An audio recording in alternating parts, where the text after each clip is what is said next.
Hey guys, this is the FURA portable folding knife with frame lock, and I am afraid that is the official model name. You know what it feels like when you're trying to make a video, keep it under 15 minutes? Then you finally do it, and then all of a sudden you're out of storage on your card. That just happened to me, so this is going to be over 15 minutes probably. This knife was supplied to me by GearBest. They asked me if I wanted to review a knife, any knife from their site, and I picked this one.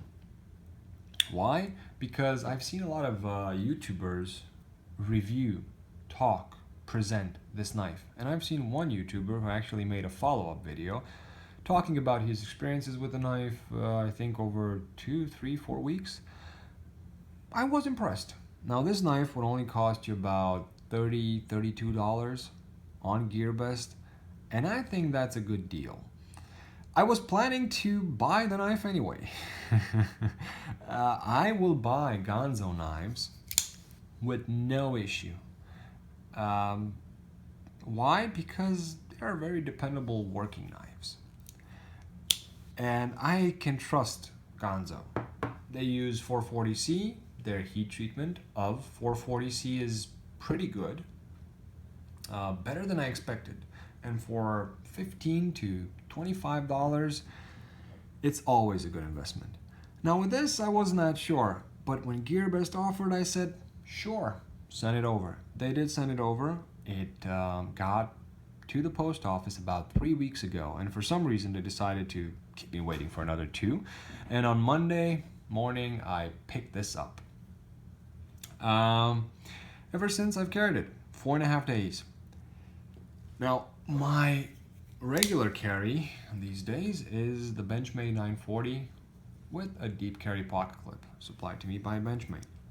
Thank you very much, Benchmade. And this was not the best of transitions. And we're getting into the negatives of the knife.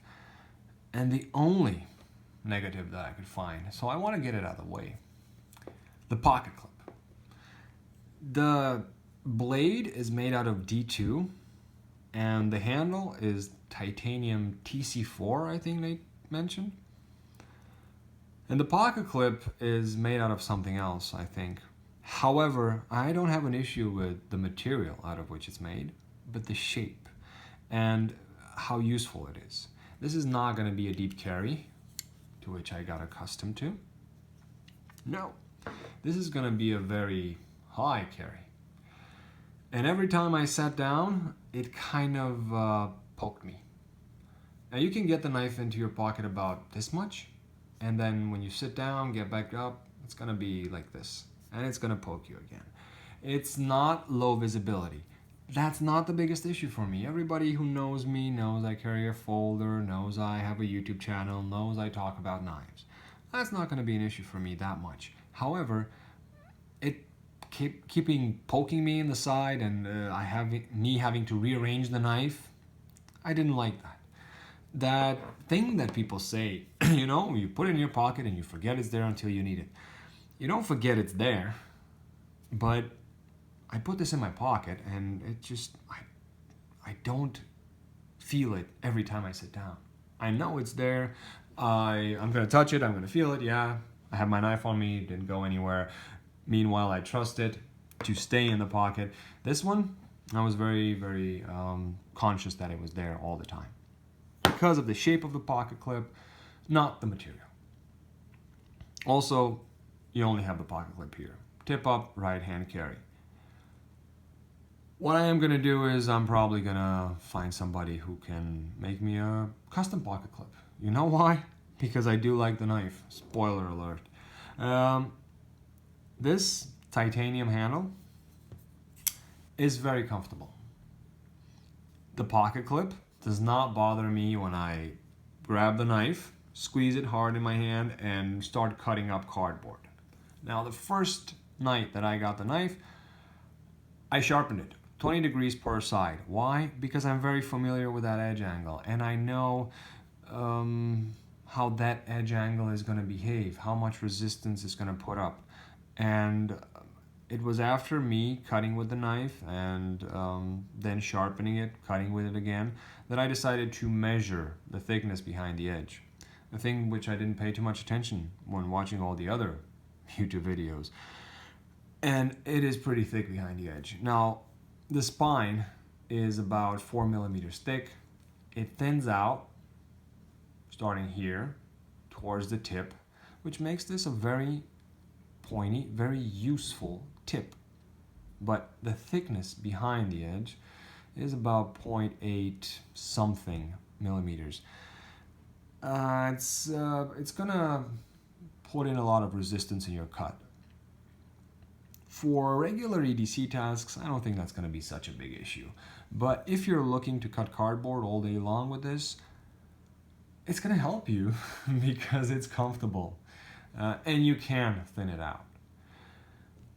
Such a thick grind is more resistant. I hope this is well heat treated D2 because it felt like D2 when I was sharpening it. It was very abrasion resistant. I don't know how well it holds an edge. Right now it still shaves because I haven't cut that many things with it. But I can tell you, because of the pocket clip, it doesn't carry that well. However, I can also tell you that it is very comfortable in hand. All the edges are rounded. It is thicker than some other knives. And it's not the widest of knives. So for my hand, this has been very, very comfortable. Action. Well, very good.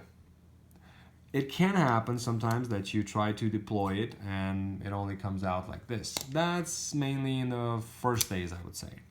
It is also a bit scratchy in the first days. Why? Well, the blade has a stone wash, a very fine stone wash finish, I would say. And you see that little detent ball right there? That's very, very big. And you see the little detent hole in here? That's very deep. So this will be impossible to shake out of the handle. That's one thing. So if you guys from Germany are thinking, if I cut off the flipper, this will be 42A compliant. Yes, but it's going to be very difficult to retrieve the blade out of the handle. You cannot shake this out of the handle. I've tried.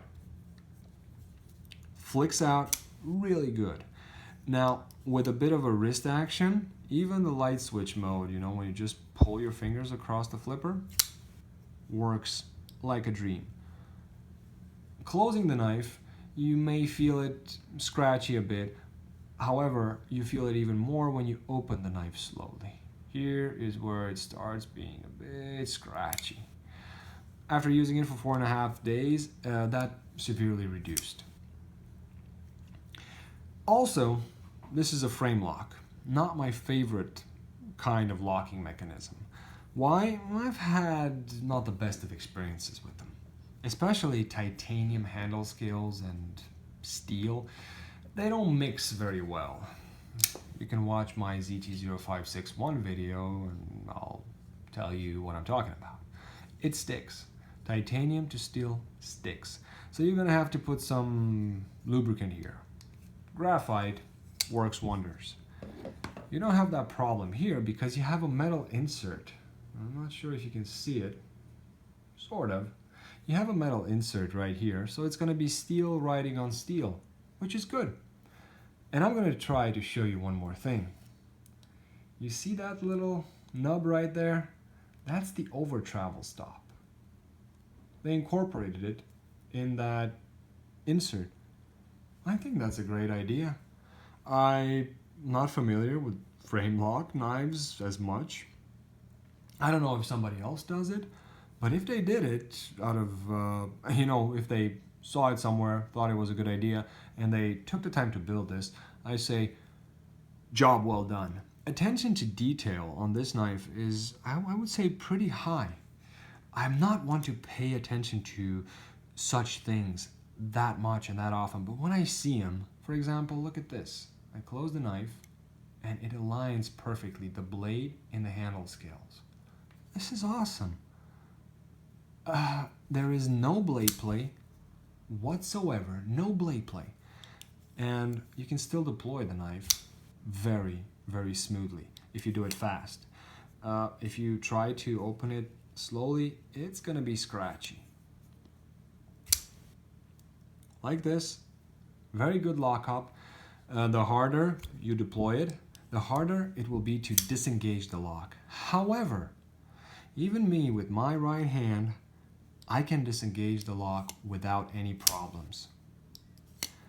I cannot say the same about the ZT0561. Even with this gnarly jimping here, I cannot get this thumb in there. I have to switch, go over to my index finger and do it like this. This one, you see, sticks out a bit more. There is no jimping on this knife whatsoever, and I like that. And I can disengage it very easily. Now, am I worried that this might unlock if I do the spine whack test? No, because I don't intend to do the spine whack test. It is easy to play with, open and close. This is a great toy. Titanium handle scales, D2 blade. A very nice design, I would say. And a very minimalist design. I mean, there are a lot of beautiful knives out there, but some are overly complicated, overcomplicated. This one, 2 screws, pivot screw, end screw with a standoff here. Very nice, very clean design. If you want to take this apart, I think you will have to hold on one side and unscrew on the other for the pivot. And it's supposed to be running on ball bearing washers. I don't know. I did not disassemble it. Don't intend to. So far, every time I look at it and try to think about it, I'm impressed. For $32, this is not a bad deal at all. I'm not even going to say provided the D2 is heat treated very well. No, because you have a lot of knives, big name brands that cost more than this, who use AUS 8 or HCR 13 MOV. And this, I can tell you that much, holds an edge better than AUS 8. I can tell you that much. I can't tell you if this holds an edge like D2. I don't have any chips in it, but I didn't cut anything very, very rough. It comes, and I wanted to mention this, I have it right here, in this little felt pouch. I think it's a nice touch. The only thing I didn't like about it, you know, because this being titanium, you're going to be worried about snail trails, they call them. It doesn't have a cover-up for this snap right here, you know, a small felt film. So if you put it in, you might actually scratch it. I was thinking about that. Not that I will ever use this, but it's a nice touch, I think. I prefer this over the small pouches or, you know, I don't know, bubble wrap. It also came wrapped in plastic, but this is a nice touch. This is actually usable. If I ever decide to store away this knife, and if I can find it by then, I'll probably use it. So, is there something I didn't mention? I'm not sure. I'm not crazy about the model name. I'm not crazy about the writing on the blade. I'm not crazy about the fact that it doesn't mention the steel anywhere. I'm not crazy about the usability of the pocket clip. But everything else is just on point as far as I'm concerned. Now, somebody on YouTube, I can't remember who, mentioned that you see this drilled out portion right here, where they also, this is milled out and they also drill the holes in. This could be for lefties, so they don't have to hold the knife like this and press on the frame lock when deploying the knife and possibly not opening it. So they could actually use this to grab onto the knife and then deploy it. I don't know if they thought about it like this. If they did, job well done, because I can do it and I'm not very good with my left hand. But if they thought about this, good job. If they didn't, well, you can use it like that. Like I said, fit and finish is impressive. I am liking this knife. The only thing that kind of did shock me, and I do not know how this is gonna come off on camera, this was supposed to be blue. This is a dark bluish purple something. I don't know, I'm not an interior designer. I can't really tell you what kind of color this is. It's not the blue that I expected. However, I don't have a problem with it. It also comes in green, copper, and gray. Not the copper or the gray, but the green model does look very attractive. And so did the blue model, and this one, it's fine with me. Yes, you could improve upon this knife, but the one thing that I would improve upon, the one thing would be a better pocket clip. Other than that, I'm very, very happy with it. For comfort in hand, I have no issues with this pocket clip, none whatsoever. But for carryability, I don't know if that's a word. English is not my first language, guys, so I'm sorry if that's not a word. It doesn't do a good job. Other than that, I am impressed. I am impressed. And of course, you could disassemble the knife and make sure it runs smoother. If you guys have seen a model from which this was the copy, a design copy of, please let me know. I've asked on forums, I've asked everywhere. Nobody had an answer for me. Like, hey, I know that model, it's very similar. And I'm not talking about it has a handle and it has a blade and, you know. No, I'm talking about something like this. You know, this is the F756 and this is the 940. And there you go. This is a design copy. It's not a clone. Please, people, it's not a clone. It's a design copy. This one does not claim to be the 940L or whatever. It says right here, F756, made by Gonzo for Firebird. But I have not found that for this. I think this is a design that somebody came up with and it ended up at FURA gear. I think, I don't know. If you know, please tell me because I would like to know. Thank you very much for watching the video. I hope you enjoyed it. If you have any questions about the knife, just add them in the comment section and I will, this time I promise, try to get to them as soon as possible. If you want to purchase the knife from GearBest, I will leave a link in the description.